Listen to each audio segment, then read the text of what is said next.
All right, it's a tough job being the head of the Congressional Budget Office, the director. They crunch all the numbers. And I'm sure Phillip Swagel, when he saw us avoid what could have been a default, and both sides agreed to keep the government lights on for another couple of years, he welcomed that. But in the process, we discovered that a lot of this agreement was built on a small slither of federal spending, big entitlements, Medicare, Medicaid, Social Security, all that. Not touched now. And whether we like it or not, Phillip Swagel said we at least have to start looking at it. So he's not for pausing attention to that. The Congressional Budget Office Director, Phillip Swagel. Director, always great having you. You raised that when last we chatted.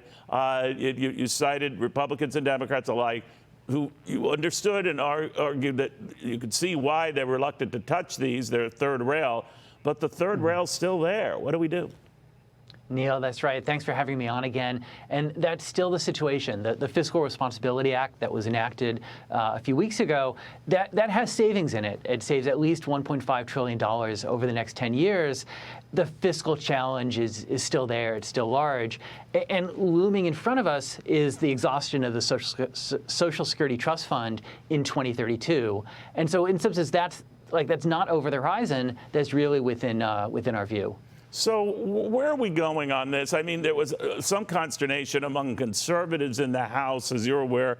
I know you don't like to wade into the politics of it, or mad at the Speaker for doing this and coming to this agreement that many of them did not like. A couple of them even thought the Speaker should go, vacated his proverbial seat, as it were. That doesn't look like it's going to happen. But only now are they going back to address some other initiatives, including more tax cuts and the like. How do you feel about all that? I mean, we support the Congress. So wherever the Congress goes, we will support them and do the fiscal arithmetic. But as you said, at some point, we have to address this challenge. And it can be done. Look, it can be done on the revenue side if that's what Congress wants, if that's what the American people want. It can be done on the spending side. The entitlements are driving the long-term spending trajectory. And so it's got to be one of those two. And look, it's not up to me to tell Congress when to take it on. But at some point, before the Social Security Trust Fund is exhausted, it's got to be addressed. And when is that date again? Just so I know, because I don't care if it's younger people than me, but as long as I can get in under the tent here. Yeah, that's a challenge. So in 2032, the revenues available will be about 25% less than the benefits that are scheduled. So we're not sure what will happen then, but we won't have the legal authority to pay full benefits then. We hope it doesn't come to that, Phillip. But in the past, we've come to marvelous political settlements that buried the hatchet to try to get something done. I harken back to Ronald Reagan and Tip O'Neill, what they carved out to add decades of the proverbial shelf life to Social Security. So it is possible. I just don't see it in the present environment. That could change. A crisis and looking and staring at one could make you change. But does it worry you that that's not going to happen? Yeah, I mean, that's the danger, is that we wait so long that it does get reflected in markets. On the other hand, I look at the 10-year Treasury is right around 3.8. That's, look, that's higher than it was a year or two ago, but that's not high relative to other countries. It's not high relative to history.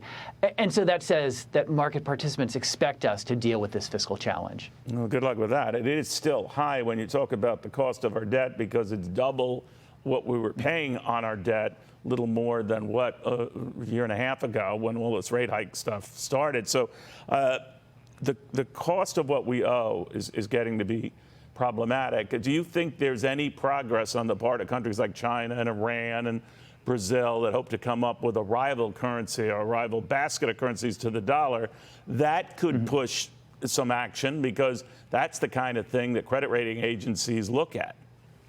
That's right. And you're combining two key issues there. One is our rising net interest payments. And so they've gone from less than $500 billion a year ago, probably north of $600 billion this year, and set to triple over the next 10 years. So the rising interest rates, as you've said, means we're paying more in interest costs.